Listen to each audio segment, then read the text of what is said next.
Hello friends, उम्मीद आप सब अच्छे होंगे और आप लोग को ये वीडियो पसंद आ रही होगी और आप लोग इसका भरपूर फायदा उठा रहे होंगे। आज हम डिस्कस करने वाले हैं हिस्ट्री और कल्चर को मिलाकर के 5 क्वेश्चन। आपको फिर से वही करना है कि जैसे क्वेश्चन आपके सामने आता है वीडियो को पॉज करिए, खुद से पढ़िए, ऑप्शन पढ़िए, उसको अटेम्प्ट करिए, उसके बाद देखिए कि क्या सही है और क्या गलत। चलिए देखते हैं आज का पहला क्वेश्चन। बात की जा रही है कि काशीदाकारी का काम मुख्य रूप से विवाह से जुड़ी वस्तुओं, विशेष रूप से उपहार की वस्तुओं पर किया जाता है और इसमें घने काशीदाकारी काम और समृद्ध रंगों के साथ साथ दर्पण के काम का उपयोग किया जाता है। इसे भौगोलिक संकेतक यानी कि जीआई टैग दिया गया है। काशीदाकारी शिल्प का अभ्यास किस राज्य में किया जाता है? ऑप्शन ए है राजस्थान में, ऑप्शन बी है तमिलनाडु में, ऑप्शन सी है महाराष्ट्र, ऑप्शन डी है तेलंगाना। सेम क्वेश्चन इंग्लिश में। अगर कोई इंग्लिश मीडियम से तो उसको पढ़ लीजिएगा। अब देखिए, जब भी इस तरीके की स्टेटमेंट आती है ना, तो इसका एक फायदा ये हो जाता है कि थोड़ी बहुत इन्फॉर्मेशन वो खुद हमें दे देता है। जैसे इसमें ये बता दिया कि जो काशीदाकारी का काम है ये मुख्य रूप से विवाह से जुड़ी वस्तुओं के लिए किया जाता है, खास तौर से जो उपहार दिए जाते हैं उसमें किया जाता है और इसमें दर्पण का भी उपयोग किया जाता है। तो यहाँ पे कुछ हमें इन्फॉर्मेशन मिल गई है क्वेश्चन के रूप में ही।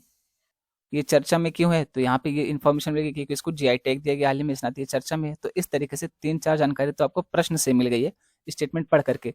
अब आपसे पूछ ही रहा है कि किस राज्य में किया जाता है। वैसे आप में से मैक्सिमम लोग को इसका आंसर पता होगा। उम्मीद है अब तक आप लोगों ने इसको अटेम्प्ट कर लिया होगा। अगर हम इसके सही उत्तर की बात करें तो ऑप्शन ए इसका सही उत्तर हो जाएगा, यानी कि राजस्थान। राजस्थान में मेघवाल करके एक समुदाय पाया जाता है, मुख्य रूप से उसके द्वारा ही इसकी प्रैक्टिस की जाती है और इसके खास करके महिलाओं के द्वारा। इस नाते ये चर्चा में और ज्यादा है और ये पूछे जाने की संभावना आपसे बढ़ जाती है। अब देखिए, या तो इस तरीके से पूछेगा ये पूरी स्टेटमेंट दे करके, या कई बार क्या होता है कि जिनको हाल ही में जो चर्चा में थे वो जीआई टैग की वजह से हो सकते हैं या फिर उनके संरक्षण की वजह से हो सकते हैं या बहुत ज्यादा निर्यात हुआ उस वजह से हो सकते हैं। तो आपको क्या करेगा कि इधर 3-4 लिस्ट दे देगा और इधर राज्यों का नाम दे देगा। अब आपसे पूछेगा कि कितने सही सुमेलित हैं या फिर पूछेगा कि कितने गलत सुमेलित है। तो इस तरीके से भी आपसे पूछा जा सकता है। आप पीवाई को उठा के देखिए तो सही, आपको सारी चीजें पता चल जाएंगी अपने आप। चलिए इस क्वेश्चन की एक्सप्लेनेशन देख लेते हैं, व्याख्या देख लेते हैं। काशीदाकारी का काम मुख्य रूप से विवाह से जुड़ी वस्तुओं, विशेष रूप से उपहार की वस्तुओं पर किया जाता है और इसमें घने काशीदाकारी काम और समृद्ध रंगों के साथ साथ दर्पण के काम का उपयोग किया जाता है। ये चीज तो आपको स्टेटमेंट में ही बता दी गई थी, प्रश्न में बता दी गई थी। मेघवाल राजस्थान का एक समुदाय है जो विशेष रूप से बीकानेर के आसपास काशीदाकारी शिल्प का अभ्यास करता है और स्थानीय महिला कारीगर इस शिल्प का अभ्यास करती हैं और प्रत्येक संबंधित समुदाय सामग्री, तकनीक और रूपांकनों के अपने संयोजन का उपयोग करता है। अगला बिंदु है मेघवाल काशीदाकारी के रूपांकन मुख्यतः ज्यामितीय हैं। अब यहाँ पे ये इंपॉर्टेंट हो जाता है कि मेघवाल काशीदाकारी नौकरी 2 किस्मों में आती है। एक को कच्छो या फिर अस्थायी कहा जाता है, यानी कि कच्चा जिसको कहते हैं ना कि पूरी तरीके से पका हुआ नहीं है, अभी अस्थायी रूप से। दूसरा होता है पाको जिसको अस्थायी कहा जाता है। तो आपसे स्टेटमेंट में इस तरीके से भी पूछा जा सकता है कि काशीदाकारी मुख्य रूप से किस राज्य में की जाती है। वहां पे राज्य का नाम बदल देगा, राजस्थान की जगह पंजाब, महाराष्ट्र, जम्मू कश्मीर कुछ भी दे देगा और फिर दूसरा स्टेटमेंट इस तरीके से दे देगा कि इसमें 2 किस्में होती हैं, 2 प्रकार का होता है, कच्छो जिसको अस्थायी कहा जाता है और पाको जिसको अस्थायी कहा जाता है। तो उस तरीके से भी आपसे क्वेश्चन बन सकता है। क्वेश्चन किसी भी फॉर्मेट में बने, किसी भी रूप में बने, अगर आपका टॉपिक क्लियर है तो आप उसको अटेम्प्ट करने में सक्षम होंगे, आप उसका जवाब सही करके आएंगे। तो इस नाते व्याख्या जो होती है इसको पूरा ध्यान से सुना करिए।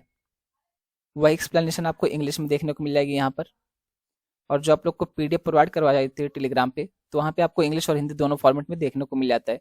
जिनको पीडीएफ की लिंक नहीं पता है तो उनको डिस्क्रिप्शन बॉक्स में पीडीएफ की लिंक भी मिल जाती है। बाकी आप यहाँ से सर्च करके भी पीडीएफ के लिए ज्वाइन कर सकते हैं टेलीग्राम। चलिए देखते हैं अगला क्वेश्चन। प्रश्न नंबर 2 बात कर रहा है मेरे युवा भारत माई भारत मंच के संदर्भ में निम्नलिखित कथनों पर विचार करें। इसका पहला कथन है, इसका उद्देश्य युवाओं को क्षेत्र में स्वैच्छिक कार्य में संलग्न होने के लिए उपयुक्त अवसर प्रदान करना है। दूसरा कथन है, यह युवाओं और केंद्र सरकार के विभिन्न मंत्रालयों के लिए वन स्टॉप शॉप के रूप में कार्य करेगा। तीसरा कथन है, इसका फायदा 15 से 29 साल की उम्र के युवाओं को होगा।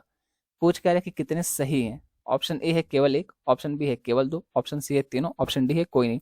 यहाँ पे भी आपको उतना ही ध्यान देना है जितना कि आप ये स्टेटमेंट पढ़ते वक्त ध्यान दे रहे हैं, क्योंकि कई बार क्या होता है ना, यहाँ पे ये पूछ रहा था कि कितने गलत हैं और हम ध्यान नहीं देते हैं, सत्य पूछ रहे हैं कि असत्य पूछ रहे हैं, हमें सारा का सारा प्रश्न आ रहा है, हम सही भी करते हैं लेकिन यहाँ पे ध्यान ना देने की वजह से हमारा ऑप्शन गलत हो जाता है। तो इस नाते आपको यहाँ पे भी पूरी तरीके से ध्यान देना, उतना ही ध्यान देना जितना कि आप स्टेटमेंट पढ़ते वक्त ध्यान दे रहे हैं। सेम क्वेश्चन इंग्लिश में, इंग्लिश फॉर्मेट में अगर कोई पढ़ना चाहता है तो यहाँ से पढ़ लीजिए। और बार बार इंग्लिश मीडियम बोलने की जरूरत नहीं है। जो हिंदी मीडियम वाले हैं वो भी इंग्लिश वाला फॉर्मेट जो होता है ना उसको देखा करिए। कई बार हिंदी के वर्ड कुछ होते हैं जो इतना टफ होते हैं, हमारी समझ ही नहीं आता है कि वो कहना क्या चाह रहा है। और कई बार इंग्लिश के जब आप सेंटेंस पढ़ते हैं तो आसान हो जाता है उसको समझना कि एक्चुअल में कहना क्या चाह रहा है। और कई बार क्या होता है कि इंग्लिश में कुछ और लिखा है, हिंदी में कुछ और लिखा है। उसका एग्जाम्पल मैं आप लोग को पहले दिन बता चुका हूँ कि कैसे यूपीएससी में खेल हो गया था। एक कोई स्टेट पीसीएस का क्वेश्चन था ना, उसमें प्लांट लिखा था, तो उसकी हिंदी क्या कर दी गई थी, पौधा। जबकि यहाँ पे प्लांट का मतलब था कारखाना वाला, फैक्ट्री वाला, लेकिन यहाँ पे इसकी हिंदी कर दी गई थी पौधा, क्योंकि वही है, गूगल ट्रांसलेटर यूज करते हैं और जो भी ट्रांसलेट हुआ उसी को डाल देते हैं। तो भैया इतना फर्क हो जाता है। अब आप सोचोगे यार पौधे कहाँ आ गए इसमें, ये तो हमारा कारखाने के बारे में बात चले थे, अचानक से पौधा कहाँ आ गया। तो कई बार इंग्लिश का फॉर्मेट पढ़ना हमारे लिए बहुत फायदेमंद होता है। एक बार आप उस पर नजर घुमाइए जरूर। और अगर आपको इंग्लिश से बहुत ज्यादा डर लग रहा है तो ये उसको दूर करने का तरीका भी है। और अगर आप सोच रहे हैं कि बिंगला इंग्लिश सही करे, सिलेक्शन हो जाए, तो ये याद रखिएगा कि मेंस में एक इंग्लिश कंपलसरी का पेपर होता है लैंग्वेज का, ठीक है। तो उसको बिना क्वालिफाई किए आप आगे नहीं लिख सकते हैं। अगर आप उसमें डिसक्वालीफाई हो जाते हैं तो आपका कितना भी अच्छा नंबर आ रहा हो, आपकी बाकी सारी कॉपी चेक ही नहीं की जाती है। तो जो इंग्लिश लैंग्वेज का कंपलसरी पेपर होता है उसके लिए तो तैयार करिए अपने आप को। नहीं तो आप मेंस में कितना भी लिख लो, कितना भी ज्यादा नंबर ले आओ, अगर आप जो इंग्लिश लैंग्वेज का कंपलसरी पेपर है अगर आप उसमें क्वालिफाई नहीं करते हो तो फिर भैया आपका कॉपी चेक ही नहीं होगा। उम्मीद है अब तक आप लोगों ने क्वेश्चन को अटेम्प्ट कर लिया होगा। इसका सही उत्तर जाएगा ऑप्शन सी, तीनों ही स्टेटमेंट इसकी सही है। वैसे ये टॉपिक मैंने आपको पढ़ाया था, अगर आप लोग को याद हो। याद तो होगा नहीं क्योंकि आज से 1000 साल पहले पढ़ाया था ना। और याद नहीं है इसलिए तो इसको लेके आए हैं, इसलिए तो मैं बैठा हूँ यहाँ पे ताकि आप लोग को याद आए, रिवीजन कराया जाए, आप लोग को भूले नहीं। और देखिए मैं हमेशा कहता हूँ ना कि आप कितना भी पढ़ लो, कुछ भी पढ़ लो, अगर आपको वो याद नहीं है तो पढ़ना और ना पढ़ना सब एक बराबर है। अगर आप एग्जाम में उस टॉपिक से आया हुआ क्वेश्चन अटेम्प्ट नहीं कर पा रहे हैं तो फिर जो आपने पढ़ा है और जिसने नहीं पढ़ा उसके बीच फर्क ही क्या रहेगा। प्रधानमंत्री नरेंद्र मोदी ने अमृत वाटिका और अमृत महोत्सव स्मारक की आधारशिला रखी और मेरा युवा भारत माई भारत प्लेटफॉर्म लॉन्च किया। इस मंच का उद्देश्य क्या है, तो युवाओं को उनकी पसंद के क्षेत्र में स्वैच्छिक कार्य में संलग्न होने और देश भर में ऐसे अवसरों की तलाश करने के लिए उपयुक्त अवसर प्रदान करना, ये उसका उद्देश्य है। इसलिए कथन एक सही। देखिए जो माई युवा भारत करके प्लेटफॉर्म है ना, इसका जो सिंपल सा उद्देश्य है, जो सिंपल सा मकसद है वो ये है कि जो युवा है इनको नेतृत्व संभालने के लिए आगे लाया जाए, इनको नेतृत्व के क्षेत्र में आगे बढ़ाया जाए।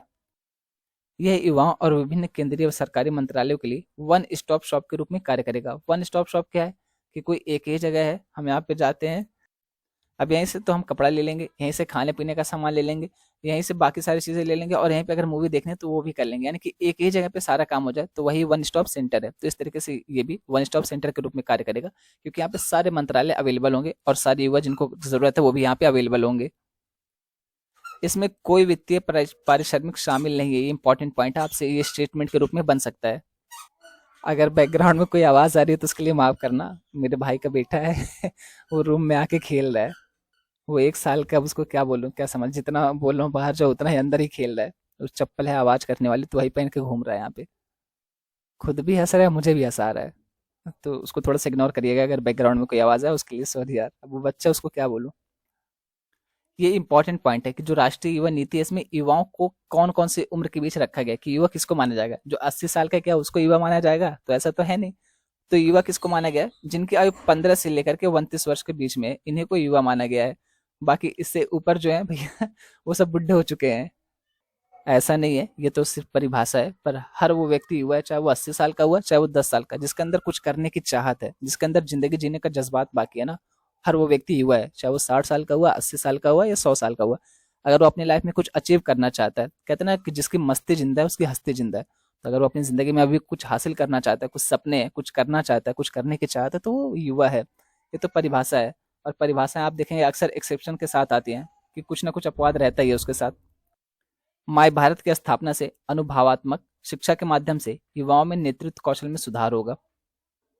इससे युवाओं के नेतृत्व वाले विकास पर सरकार का ध्यान केंद्रित होगा और उन्हें विकास का सक्रिय चालक बनाया जा सकेगा, न कि केवल निष्क्रिय प्राप्तकर्ता। यानी कि जो युवा है वो सिर्फ और सिर्फ खड़े होकर के तमाशा नहीं देखें, बल्कि वो खुद पार्टिसिपेट करें, खुद आगे निकल के आए और नेतृत्व कौशल संभाले। लीडरशिप का जो कौशल होता है, लीडरशिप की जो स्किल है उसको विकसित करें, उसके क्षेत्र में आगे जाएं। ऐसा नहीं कि सिर्फ देख रहे हैं, जैसे हम लोग एक बार वोट दे के आते हैं फिर 5 साल सरकार की आलोचना करते हैं, और फिर जब हमें मौका मिलता है सरकार बदलने का, तब फिर से हम वही करेंगे कि वोट के टाइम पे हम क्या करेंगे, 500 रुपये ले लेंगे, चिकन ले लेंगे, दारू की बोतल ले लेंगे, उसके बाद फिर से वही सारी चीजें करेंगे और फिर 5 साल सरकार को गाली देते फिरेंगे। तो अगर वही करना है तो आप कितनी बार पूछते हैं अपने कली घर में आने वाले नेता से कि आप हमारे लिए क्या करने वाले हो। अगर हम आपको वोट देते हैं तो आप हमारी शिक्षा के लिए क्या करोगे, हमारे स्वास्थ्य के लिए क्या करोगे, और जो भी हमारे सार्वजनिक बुनियादी ढांचा है उसके लिए आप क्या करने वाले हैं। क्या आप हमारे गांव मोहल्ले में लाइब्रेरी बनवाएंगे। ऐसी बात है, हम कितने ऐसे लोग हैं जो ये सारी चीजें पूछते होंगे। सबको बस ये पता है यार ये हमारे धर्म का है ना, हाँ इसको देखो, ये हमारे जाति का है ना, इसको देखो, बस यही चीजें चलती है, यही वजह है। और फिर 5 साल आप गाली दो वो कोई मतलब नहीं है। जब टाइम आता है तब तो आप सवाल करते नहीं है। आप लोग को पता है कि जो ग्राम प्रधान होता है और जो सभासद होता है, एकदम निचले स्तर का बता रहा हूँ, ये उसकी जिम्मेदारी होती है कि हर गांव में और हर वार्ड में वो क्या करेगा, तो लाइब्रेरी बनवाए और एक सार्वजनिक स्थल ऐसा बनवाए जहां पर गांव भर की बारात रुक सकती हो, इस तरीके से। मतलब बहुत सारे उसको काम दिए गए हैं, पर करता कौन है? आप में से कितने ऐसे लोग हैं जिनके गांव में लाइब्रेरी है जो कि प्रधान के द्वारा बनवाई गई है? जरा बताइए। आप में से बहुत सारे लोग ऐसे होंगे जिनको यही नहीं पता रहा होगा कि प्रधान की ऐसी जिम्मेदारी बनती है कि वो गांव में लाइब्रेरी बनवाए, सार्वजनिक स्थल स्थल घोषित करे जहाँ पे बारात रोकी जा सके। बाय द वे वो एक अलग टॉपिक है, तो इसका सही उत्तर आपका सी हो जाएगा। सेम एक्सप्लेनेशन इंग्लिश में। अगर कोई इंग्लिश का है भैया, वो पढ़ना चाहता है तो बिल्कुल पढ़िए, और पीडीएफ आपको मिल जाती है टेलीग्राम पे। अगर आप यहाँ से नहीं देख पा रहे हैं क्योंकि टाइम कम दे रहा हूँ मैं, और अगर मैं खुद चलूंगा वो पढ़ने तो बहुत ज़्यादा लंबा हो जाएगा वीडियो, 20 मिनट की जगह 40 मिनट की वीडियो हो जाएगी, उसका कोई मतलब है नहीं। तो आप लोग टेलीग्राम से जुड़ जाइए, आपको पीडीएफ मिल जाएगी, आप वहाँ से जूम करके इसको देख सकते हैं आसानी से। आप नोट्स बनाना चाहते हैं तो नोट्स बना सकते हैं। अपना जो मेन पर्पज है ना, वो है सिर्फ सिलेक्शन का। अब वो चाहे आपका नोट्स बना करके हो, चाहे एमसीक्यू लगा करके हो, चाहे सिर्फ याद करके हो, चाहे पढ़ करके हो, चाहे जैसे हो, बस सिलेक्शन चाहिए अपने को। चलिए देखते हैं अगला प्रश्न। प्रश्न नंबर 3 क्या कह रहा है कि भारतीय इतिहास के संदर्भ में मुजरिस थे। मुजरिम के बारे में बात नहीं कर रहा है, मुजरिस के बारे में बात कर रहा है। ऑप्शन ए है सिक्का, ऑप्शन बी है मिट्टी के बर्तन, ऑप्शन सी है चित्रकारी, ऑप्शन डी है बंदरगाह शहर। अब पीवाईक्यू उठा के देखो यार, इस तरीके के क्वेश्चन आपसे खूब पूछा गया है। अभी 2022 से 2023 में पूछा गया था कि कुलहदारान संबंधित थे, इस तरीके से। तो भैया ये जो है ना, इस तरीके के स्टेटमेंट आपको बहुत बहुत ज्यादा मिलता है कि एक वर्ड दे देगा और आपसे पूछेगा कि ये किससे संबंधित है, ये सिक्का है, आभूषण है, या फिर बंदरगाह है, या फिर कोई जहाज है। इस तरीके से आपसे खूब पूछता है। मतलब मेरे ख्याल से तो हर साल एक आध ऐसे टर्म रहता ही है। जैसे एक बार पूछा था कि क्यूबिट किससे संबंधित है, तो यहाँ तो कोई इजी वे में बता सकता है कि क्वांटम कंप्यूटिंग से संबंधित है क्यूबिट। इसी तरीके से एक बार पूछा गया था कि कुलहदारान किससे संबंधित, तो जो ये सैयद वंश है ना, जो सैयद होते हैं वो एक टोपी लगाते थे, उसी को कुलहदारान कहा जाता था, तो ये सैयद से संबंधित था। और इसी तरीके से एक बार आपको सिक्के के बारे में पूछा गया था, मुझे एग्जैक्ट क्वेश्चन वो याद नहीं आ रहा है, पर इस तरीके से क्वेश्चन बन चुका है। तो इसमें कोई हर्ज नहीं होगा, कोई ताज्जुब नहीं होना चाहिए, कोई आश्चर्य नहीं होना चाहिए अगर आपसे इस तरीके का क्वेश्चन पूछ ले। चलिए अटेम्प्ट करिए इसको आप लोग। इसका सही उत्तर है ऑप्शन डी, ये एक बंदरगाह शहर था। कहाँ का? तो केरल का। अब केरल का बंदरगाह शहर था और पूछ रहा है, तो कुछ तो इसकी इंपॉर्टेंस रही होगी, कुछ तो महत्ता रही होगी, नहीं तो इसके बारे में क्यों आता क्वेश्चन में? तो महत्ता ये थी कि ये जो व्यापारिक दृष्टि से बहुत महत्वपूर्ण था, यहाँ से बहुत अच्छे खासे लेवल पर व्यापार होता था। और आप देखें कि जो हमारी भारतीय संस्कृति है, यहाँ प्राचीन काल से ही लंबे समय से व्यापार चलता आ रहा है अन्य देशों के साथ, विश्व के अन्य देशों के साथ हमारा संपर्क रहा है। तो इसी प्रोसेस में प्राचीन काल में बहुत महत्वपूर्ण बंदरगाह था, ऐसे बहुत अच्छे लेवल पर व्यापार होता था, इस नाते ये चर्चा में है। चर्चा में है और ये फिर इंपॉर्टेंट भी हो जाता है आपके लिए, बंदरगाह शहर, ये याद रखिएगा। भारत प्राचीन हड़प्पा काल से मध्य पूर्व और यूरोप के साथ व्यापार करता रहा है। भारतीय मसालों और कपड़ों की अत्यधिक मांग थी। ये तो सबको पता है कि जो भारतीय मसाले और फिर भारतीय कपड़े, इनकी बहुत ज्यादा मांग थी।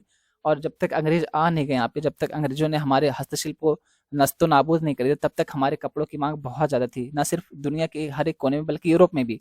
जहाँ पे ये लोग जहाँ से आए थे ये लोग हमें लूटने के लिए, वहां पर भी भारतीय कपड़ों की मांग बहुत ही ज्यादा थी। यहाँ तक कि 3000 साल पहले मिस्र के प्रसिद्ध फिरौन रामसेस द्वितीय की नाक में भी भारतीय काली मिर्च भरी हुई पाई गई थी। अब देखिए ये बहुत इंपॉर्टेंट पॉइंट है।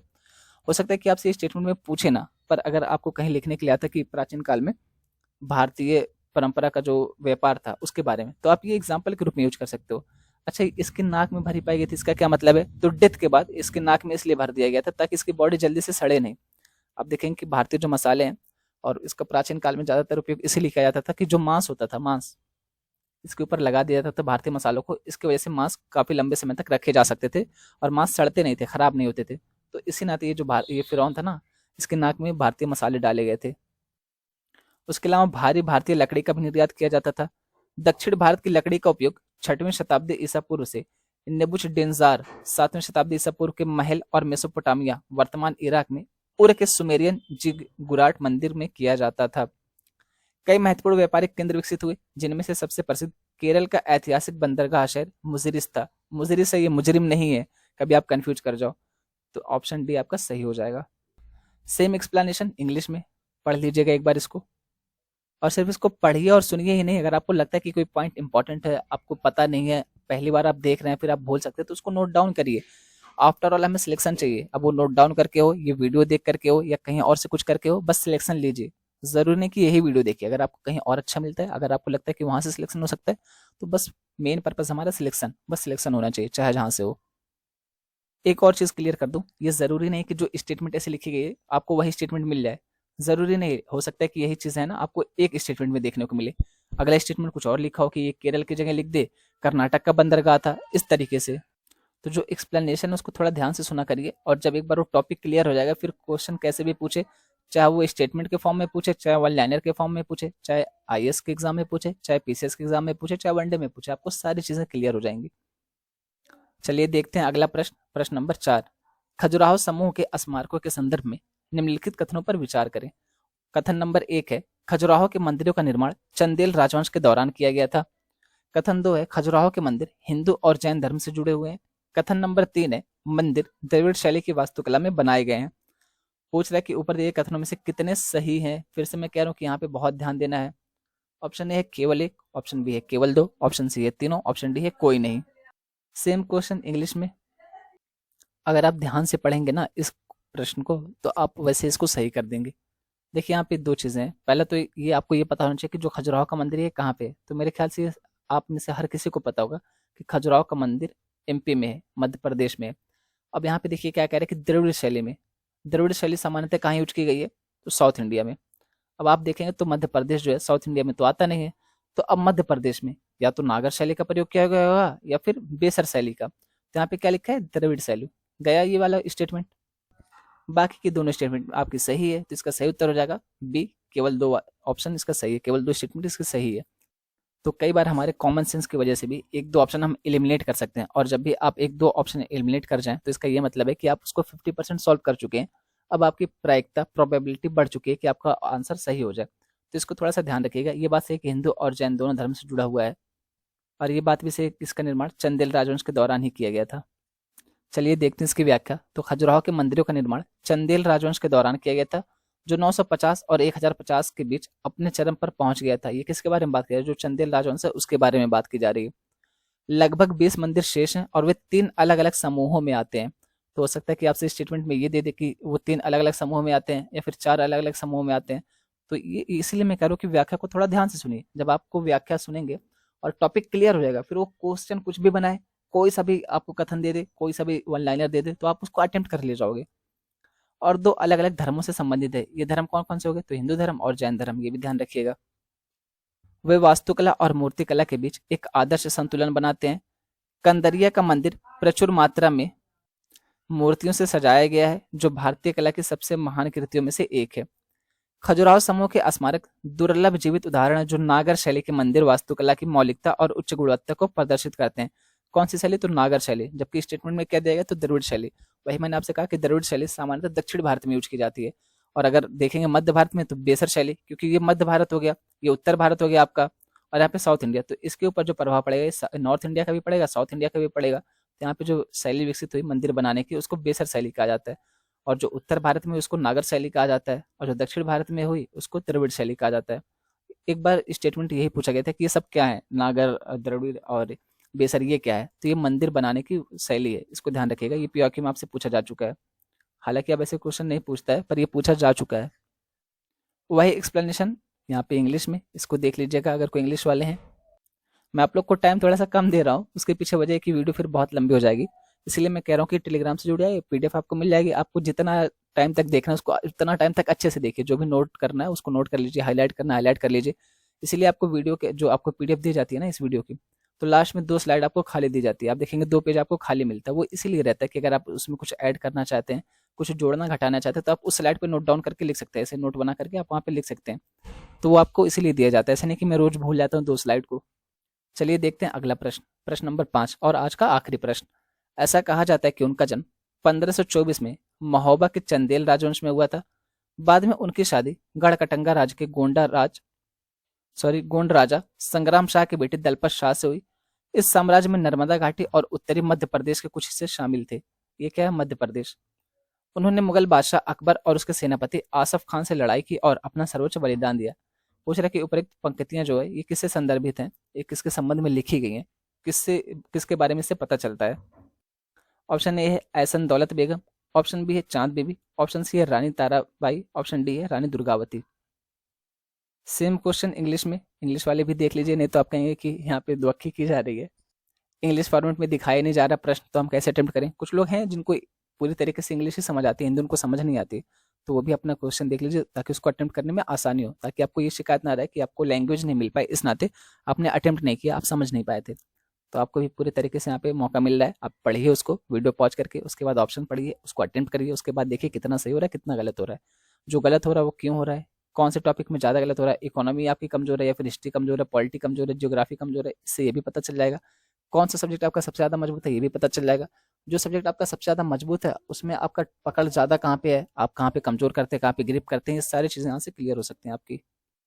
उम्मीद है कि अब तक आप लोगों ने इसको अटेम्प्ट कर लिया होगा। तो इसका सही उत्तर जाएगा रानी दुर्गावती के बारे में, ये सारी स्टेटमेंट कही गई हैं। अब देखिए ये चीज़ें मुझे बताने वाली तो है नहीं, आप इतने समझदार हो क्योंकि आप यूपीएससी की तैयारी कर रहे हैं। अब यहाँ पे रानी दुर्गावती जी के बारे में 3-4 चीज़ें तो यहीं से पता चल रही है, जैसे कि इनका जन्म कहाँ पे हुआ था, तो 1524 ईस्वी में महोबा के चंदेल राजवंश में हुआ। तो ये किससे संबंधित होगी, चंदेल राजवंश से। इनकी शादी कहाँ पे हुई थी, तो गढ़ कटंगा राज्य के गोंड राजा संग्राम शाह के बेटे दलपत शाह से इनकी शादी हुई थी। उसके बाद इसका साम्राज्य जो था ये नर्मदा घाटी और उत्तरी मध्य प्रदेश के कुछ हिस्से में तक फैला हुआ था। उसके अलावा ये मुगल बादशाह अकबर के समकालीन थी। तो इस तरीके से बहुत सारी चीजें आपको यहीं से क्लियर हो जाएंगी। वही सारी चीजें यहाँ पे लिखी गई हैं। मध्य प्रदेश के सीएम शिवराज सिंह चौहान ने रानी को भारत के आत्मनिर्णय का प्रतीक बताया। उन्होंने कहा कि उन्होंने मुगल सम्राट अकबर और उनके सेनापति आसफ खान से लड़ाई की और सर्वोच्च बलिदान दिया। यहाँ पे जो उन्होंने आया किसके लिए आया, तो सीएम साहब के लिए आया। और यहाँ पे जो उन्होंने आया किसके लिए आया, तो रानी जी के लिए आया है, रानी दुर्गावती जी के लिए आया। तो ये मुगल सम्राट अकबर और उनके सेनापति आसफ खान से लड़ाई की थी और अपना सर्वोच्च बलिदान दिया था। कहा जाता है कि रानी दुर्गावती का जन्म 1524 ईस्वी में महोबा के चंदेल राजवंश में हुआ था। यह क्षेत्र वर्तमान में कहाँ पे पड़ता है, तो उत्तर प्रदेश में पड़ता है, जो कि मध्य प्रदेश के दक्षिणी भाग के साथ ये सीमा साझा करता है। ये हो गया आपका यूपी, इधर हो गया आपका एमपी। तो ये वाला जो पोर्शन है यहाँ पे पड़ता है अब ये महोबा, क्योंकि पहले ये मध्य प्रदेश में आता था लेकिन अब ये उत्तर प्रदेश में हो गया।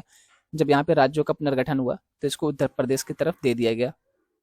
बाकी इस पॉइंट में वही चीज लिखी गई है कि उनकी शादी गढ़कटंगा राज के गोंड राजा संग्राम शाह के बेटे दलपत शाह से हुई थी और इनका जो साम्राज्य थे नर्मदा नदी से लेकर के मध्य प्रदेश के उत्तरी भाग तक फैला हुआ था। इसकी स्थापना संग्राम शाह ने की थी और इसे गोंड जनजाति के सबसे शक्तिशाली राज्यों में से एक माना जाता था। अब इनकी शादी के कुछ ही साल बाद ये विधवा भी हो गई 1550 ईस्वी में। फिर क्या होगा, तो जब ये विधवा हो गई तो इनके जो बेटे थे, इनका क्या नाम था, वीर नारायण ने, इन्होंने क्या किया, इन्होंने अध्यक्षता संभाली, फिर सिंहासन संभाला और ये राजा के रूप में फिर इन्होंने साम्राज्य को आगे बढ़ाया। तो इसका सही उत्तर आपका क्या हो जाएगा, उत्तर डी सही उत्तर हो जाएगा, रानी दुर्गावती जी। उम्मीद है कि आप लोग को ये वीडियो पसंद आई होगी। बोलने में जो भी गलती उसके लिए दिल से सॉरी, और बैकग्राउंड में जो वॉइस आ रही थी उसके लिए भी दिल से सॉरी। आप सबके सपोर्ट के लिए बहुत बहुत बहुत धन्यवाद। पीडीएफ के लिए आप लोग टेलीग्राम ग्रुप से जुड़ जाइए ताकि आप लोग को ये पीडीएफ मिल जाए, और आप अगर बाद में प्रैक्टिस करना चाहते हैं, फिर रिवीजन करना चाहते हैं या फिर एक्सप्लेनेशन देखना चाहते हैं तो वहाँ से देख लीजिएगा। यहीं तक रखते हैं आज की वीडियो। बोलने में जो भी गलती उसके लिए दिल से सॉरी। आप सबके सपोर्ट के लिए बहुत बहुत बहुत धन्यवाद।